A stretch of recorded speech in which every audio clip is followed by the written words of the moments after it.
पुनः स्वागत है आपके अपने चैनल ज्ञान गंगे में। प्यारे बच्चों, इस वीडियो में बात करेंगे संस्कृत पद्य पेशम से 2 प्रश्न और 1 बहुविकल्पित प्रश्न।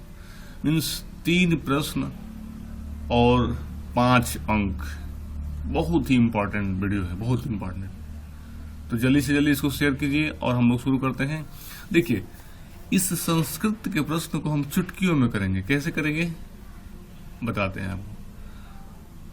1 2 3 4 5 6 7।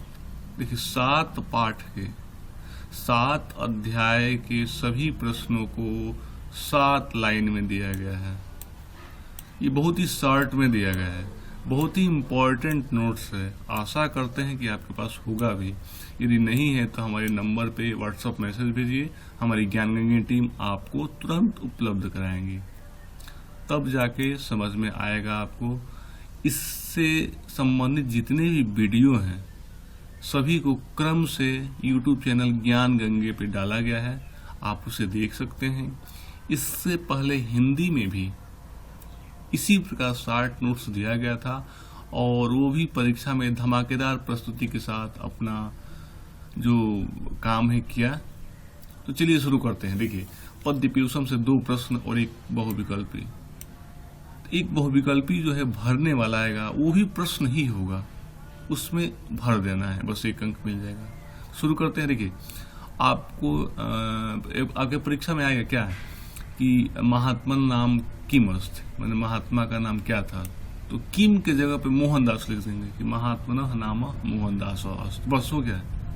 किम के जगह पे जो भी प्रश्नवाचक संस्कृत के शब्द आएंगे उन्हीं के जगह पे डायरेक्ट उत्तर लिख देना है आपको, बस 2 अंक मिल गया। उसी प्रकार आएगा कि महात्मनः जन्मम किम लेभे कुत्र लेभे, मतलब जो भी संस्कृत होता है कहाँ लिए, तो कस्य के जगह पे पोरबंदर नाम ने लिख देंगे, हो गया। मातुः नाम किमस्त, तो माता के नाम के जगह पर किमस्त, तो मातुः नाम पुतलीबाई अस्त। ठीक। पूरा नाम करमचंद्र गांधी।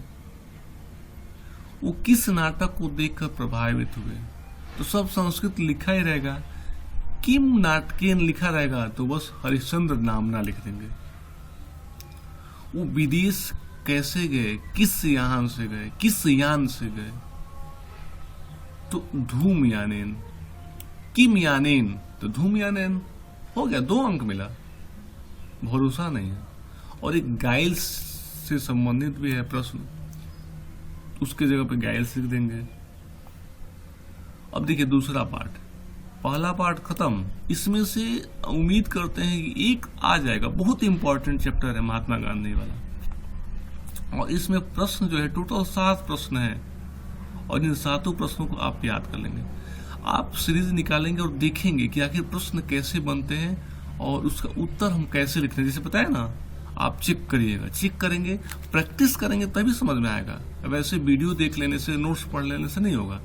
आप वीडियो देखिए, वीडियो देखने के बाद सीरीज खोलिए और जो हम बता रहे हैं ट्रिक उसको सीरीज से मिलाते हुए और सोचिए कि क्या ये सही है कि गलती है। चलिए दूसरा लेसन, दूसरा अध्याय, जीमूत केतु।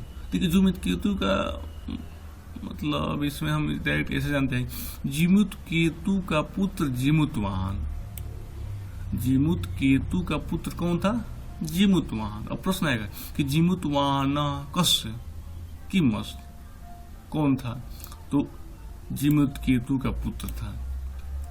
जीमूत केतु कौन था? तो जीमूतवाहन का पिता था। बस इधर बदलता रहता है, कौन पिता है कौन पुत्र है। अब देखिए, शंखचूड़ का आसित, तो नाग आसु। शंखचूड़ एक नाग था।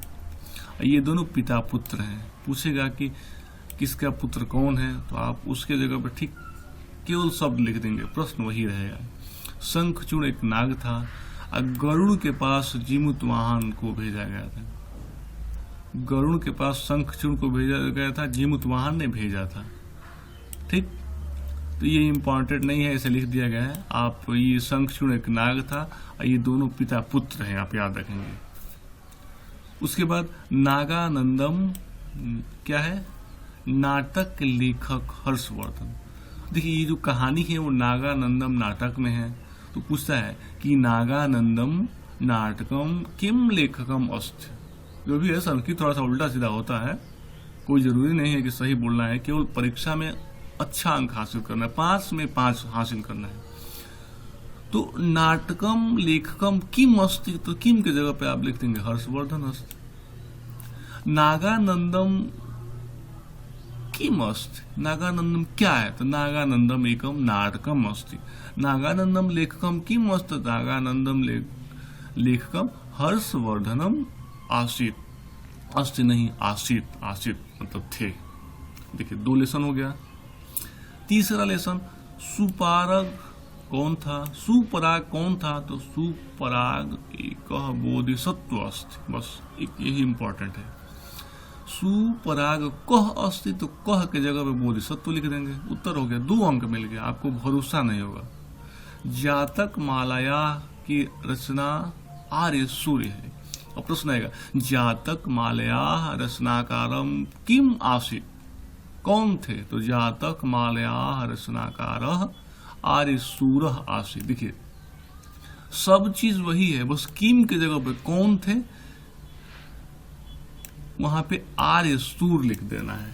ठीक, किम का अर्थ क्या होता है, तो उसे मतलब नहीं किम है, कुत्र है, जो भी प्रश्नवाचक शब्द है उसी के स्थान पे आपका उत्तर लिखिए, सभी हूबहू उतार देंगे। 2 नंबर लेने से दुनिया की कोई ताकत नहीं रोकेगी। चलिए नीचे आते हैं, अगला लेसन। सुमेधा के सास ससुर रमानाथ और रंभा है, तो आप ससुर जान लिए, ससुर रमानाथ है और सास रंभा है। इसमें आता है कि रमानाथ पुत्र वधु किम आसीत, तो रमानाथ पुत्र वधु सुमेधा आसीत। रंभा पुत्र वधु किम आसीत, तो सुमेधा आसीत। फिर पूछा जाएगा कि सुमेधा के ससुर का नाम क्या था, तो रमानाथ था। सुमेधा के सास का नाम क्या था, तो रंभा था। हो गया, 3 प्रश्न इसमें है। देखिए इतना छोटा लाइन है और इस इतनी छोटे लाइन में 3 प्रश्न है। सास, ससुर और बहू, इन तीनों में से रिलेशन पूछा जाता है कि कौन किसकी सास थी, कौन किसकी बहू थी। अब आगे एक और इसमें है, एक की क्या कि विनय रमानाथ का मित्र था। देखिए ये भी इंपॉर्टेंट है। तो 3 इधर पढ़े और चौथा ये पढ़ लीजिए कि विनय जो है रमानाथ का मित्र था। ये भी प्रश्न आता है कि रमानाथ मित्रस्य किम आसीत, तो रमानाथ का मित्र कौन था, तो रमानाथ का मित्र विनय था। ये हो गया। अब नीचे आते अगला लेसन। भोज धारा नगरया, तो भोज राजा किम नगरया राजा आसीत, माने किस नगर के राजा थे, तो धारा नगरया। देखिए सीरीज पढ़ेंगे, सीरीज में जितने भी प्रश्न दिए हैं उनको एक बार जरूर पढ़ेंगे तो ही आप सही लिखेंगे, नहीं तो अन्यथा एकदम गलत लिखेंगे, आप मान के चलिए। तो भोज कहाँ के राजा थे, तो धारा नगरया राजा थे। राम और दशरथ से, तो राम किम पुत्र मासित, राम किसके पुत्र थे, तो दशरथ से। दशरथ के आधा दंती स यो जिस शब्द में जुड़ेगा वहां अर्थ उसका के निकलता है। क्या निकलता है, के। राम दशरथ के पुत्र थे। अब एक और इम्पोर्टेंट है, शातवाहन का मंत्री सौवर्मा। सातवाहन मंत्रिम किम आसीत, तो सातवाहन मंत्री सौवर्मा आसीत। हो गया। और अंतिम चैप्टर की तरफ बढ़ते हैं। इसमें 2 शब्द है, एक होली और एक ईद। देखिए होली वाला आएगा कि होली में लोग क्या करते हैं, तो सौहार्द भाव। होली में सौहार्द भाव और ईद में भातृ भाव। इसमें आपको बस यही चीज याद रखना है, जहां भी प्रश्नवाचक चिन्ह रहेगा, प्रश्नवाचक चिन्ह में ईद आएगा तो भातृभाव लिखेंगे और होली आएगा तो सौहार्द भाव लिखेंगे। इस प्रकार से लगभग हमने 25 प्रश्न, 20 या 25 प्रश्न तो पढ़े होंगे, 20 से तो कम नहीं पढ़े इतने में। और आपको हम एक अच्छा ट्रिक बता दिए केवल प्रश्नवाचक चिन्ह की जगह पे उत्तर लिखना है। और उत्तर लिखने के लिए आपको हिंदी में कहानी वगैरह जो है मतलब मालूम चाहिए कि कौन क्या था। अब यदि आप जानते हैं कि महात्मा गांधी का जन्म पोरबंदर में हुआ था तो बस यही तो लिख देना है, पोरबंदर नाम नहीं, याद करने की कोई आवश्यकता नहीं। याद करेंगे आप नहीं कर पाएंगे। तो इस प्रकार से हमने पद्यपीयूषम के 2 प्रश्न और एक बहुविकल्पी प्रश्न का भी उत्तर जाना। अब देखिए बहुविकल्पी में कैसा आएगा, तो खाली स्थान रहेगा कि महात्मा गांधी जन्मा खाली स्थान किम आसीत, तो खाली स्थान की जगह पर पोरबंदर नामने आ जाएगा। शंख चूड़ खाली स्थान, उसके बाद यहां लिखेगा आसित, यहाँ शंखचूर्ण लिखा है, यहाँ खाली स्थान है और यहाँ आसित लिखा है, तो इसमें क्या लिख देंगे नागह, शंखचूर्ण एक नागह, एक भी लिखा रहेगा, नागह आसित। तो इस प्रकार से हमने 2 + 2 4 और 1 5 अंक जो है इस छोटे से वीडियो में 10 मिनट, लगभग 10 मिनट से पार जा रहा है, लगभग 10 मिनट में हमने 5 अंक के लिए काफी अच्छे ढंग से समझा है। और हमें नहीं लगता है कि इस वीडियो को देखने के बाद किसी के प्रश्न को छूटेगा। तो इसी प्रकार के वीडियो जो है तमाम वीडियो मौजूद है हमारे चैनल पे, इसको देखिए, शार्ट नोट्स को ये डाउनलोड करिए और नहीं है तो हमें व्हाट्सअप करिए, इसको लाइक करिए, शेयर करिए, अन्य बच्चों तक पहुंचाइए। आशा करते हैं कि वीडियो बहुत पसंद आया होगा। बहुत बहुत धन्यवाद।